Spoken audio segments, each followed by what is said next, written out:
नमस्कार दोस्तों, आइए जानते हैं श्रीमद् भागवत गीता के 19वें अध्याय का हिरण्याक्ष का वध। मैत्रेय जी कहते हैं, विदुर जी, ब्रह्मा जी के ये भोलेपन पर मुस्कुराकर अपने प्रेम पूर्ण कटाक्ष के द्वारा कपट रहित अमृतमय वचन सुनकर भगवान ने उनकी प्रार्थना स्वीकार कर ली। फिर उन्होंने झपट कर अपने सामने निर्भय विचरते हुए शत्रु की ठुंडी पर गदा मारी, किंतु हिरण्याक्ष की गदा से टकराकर वह गदा भगवान के हाथ से छूट गई और चक्कर काटती हुई जमीन पर गिरकर सुशोभित हुई। किंतु यह बड़ी अद्भुत सी घटना हुई। उस समय शत्रु पर वार करने का अच्छा अवसर पाकर भी हिरण्याक्ष ने उन्हें निरस्त्र देखकर युद्ध धर्म का पालन करते हुए उन पर आक्रमण नहीं किया। उसने भगवान का क्रोध बढ़ाने के लिए ही ऐसा किया था।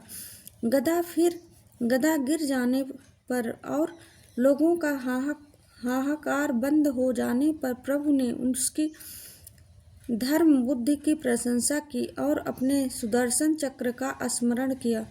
चक्र तुरंत ही उपस्थित होकर भगवान के हाथ में घूमने लगा, किंतु वे अपने प्रमुख पार्षद दैत्याधम हिरण्याक्ष के साथ विशेष रूप से क्रीड़ा करने लगे। उस समय उनके प्रभाव को न जानने वाले देवताओं के ये विचित्र वचन सुनाई देने लगे। प्रभु, आपकी जय हो, इसे और न खिलाइए, शीघ्र ही मार डालिए।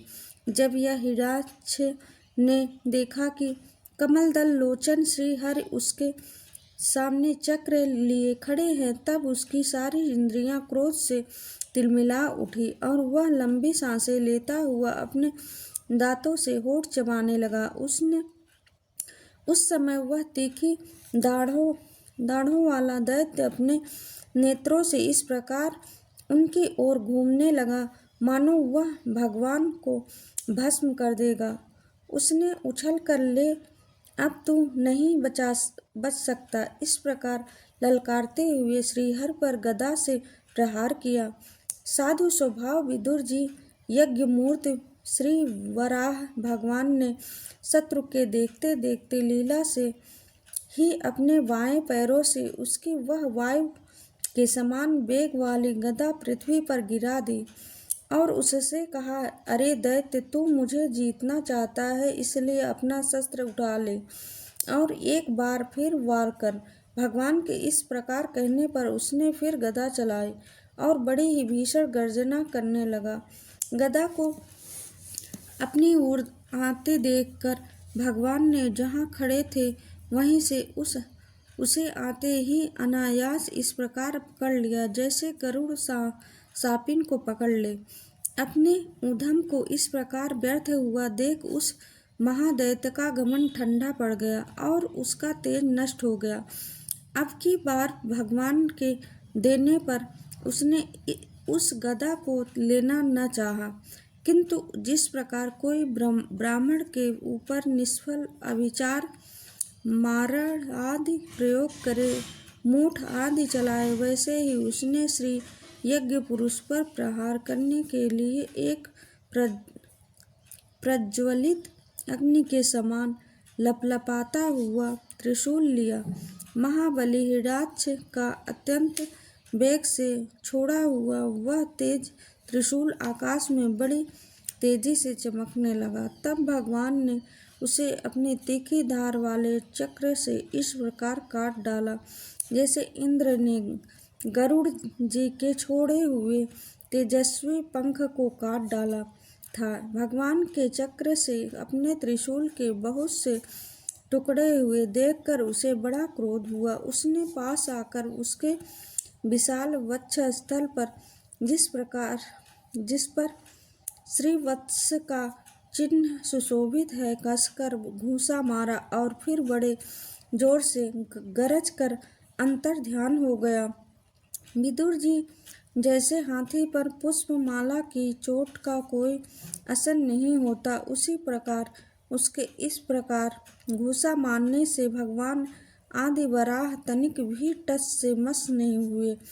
तब वह महामायावी दैत्य मायापति श्रीहरि पर अनेक प्रकार की मायाओं का प्रयोग करने लगा, जिन्हें देखकर सभी प्रजा बहुत डर गई और समझने लगी कि अब संसार का प्रलय होने वाला है। बड़ी प्रचंड आंधी चलने लगी, जिसके कारण धूल से सब ओर अंधकार सा छा गया। सब ओर से पत्थरों की वर्षा होने लगी, जो ऐसे जान पड़ते थे मानो किसी छेपड़ यंत्र गुलेल से फेंके जा रहे हों।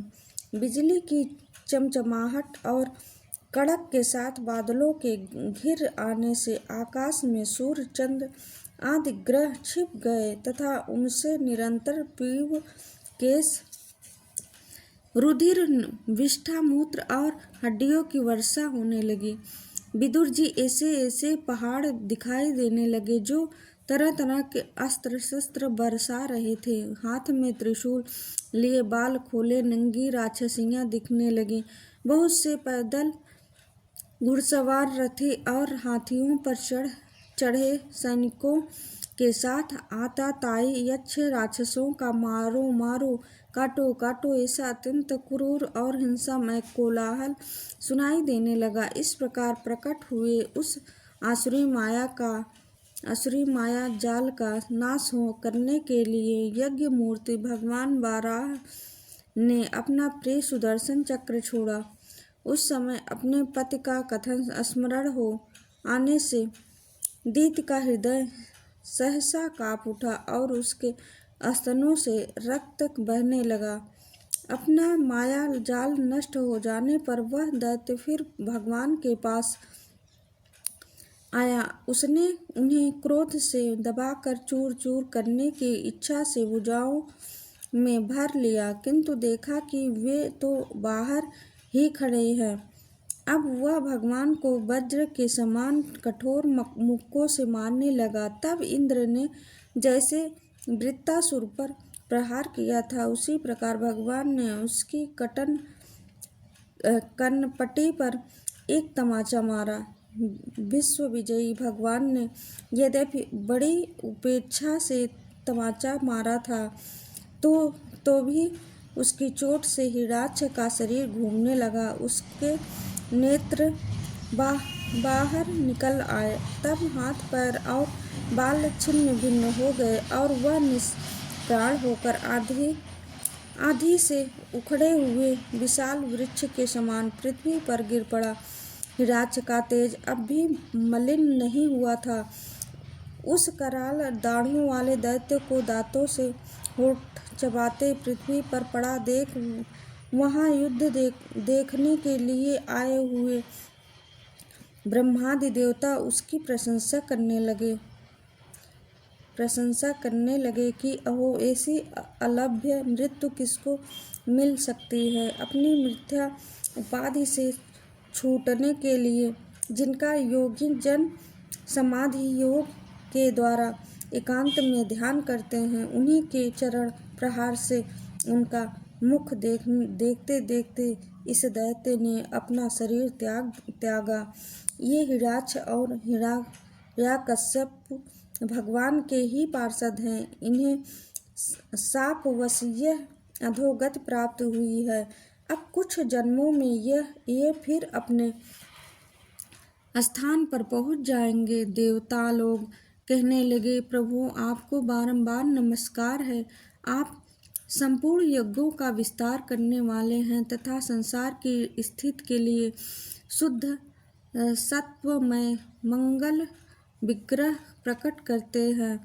बड़े आनंद की बात है कि संसार को कष्ट देने वाला यह दुष्ट दैत्य मारा गया। अब आपके चरणों की भक्ति के प्रभाव से हमें भी सुख शांति मिल गई।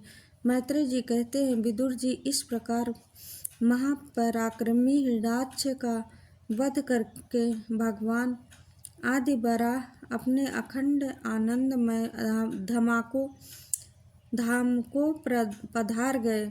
उस समय ब्रह्मादि देवता उनकी स्तुति कर रहे थे। भगवान अवतार लेकर जैसे ही लीलाएं करते हैं और जिस प्रकार उन्होंने भीषण संग्राम में खिलौनों की भांति महापराक्रमी हिरण्यकश्यप का वध कर डाला। मित्र विदुर जी, वह सब चरित्र जैसा मैंने गुरुमुख से सुना था वो तुम्हें सुना दिया। सूत जी कहते हैं, शौनक जी, मैत्रेय जी के मुख से भगवान की यह कथा सुनकर परम भागवत विदुर जी को बड़ा आनंद हुआ। जब अन्य पवित्र कीर्ति और परम यशस्वी महापुरुष का चरित्र सुनने से ही बड़ा आनंद होता है, तब श्री वत्सधारी भगवान की ललित लीलाओं की तो बात ही क्या है। जिस समय ग्राह के पकड़ने पर गजराज प्रभु के चरणों का ध्यान करने लगे और उनकी हथेलियां दुख से चिघड़ने लगी, उस समय जिन्होंने उन्हें तत्काल दुख से छुड़ाया और जो सब ओर से निराश होकर अपनी शरण में आए हुए सरल हृदय भक्तों से सहज में ही प्रसन्न हो जाते हैं, किंतु दुष्ट पुरुषों के लिए अत्यंत दुराराध्य है,